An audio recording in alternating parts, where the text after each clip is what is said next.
એક ગણિત શાસ્ત્રીએ એક કવિને પૂછ્યું કે પ્રેમ, લાગણી અને ભક્તિ આવતો જન્મ હું તારા વગર આખું કાઢીશ, અને એ બીજા જન્મમાં મીરા બને છે.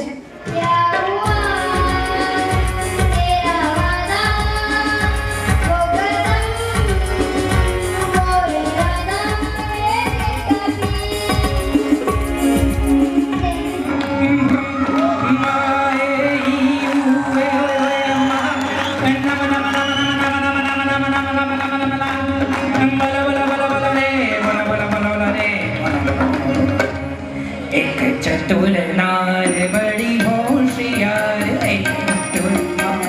बड़ी होशियार.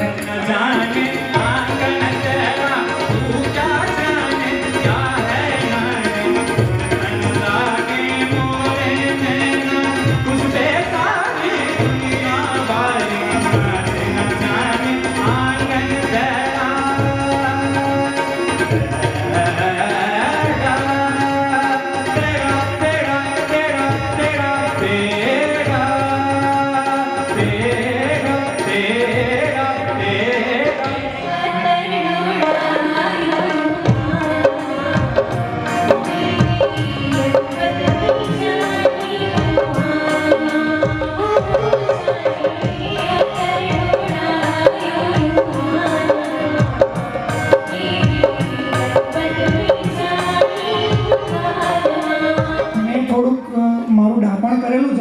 नहीं पसंद आवे तो मने गाळो दे.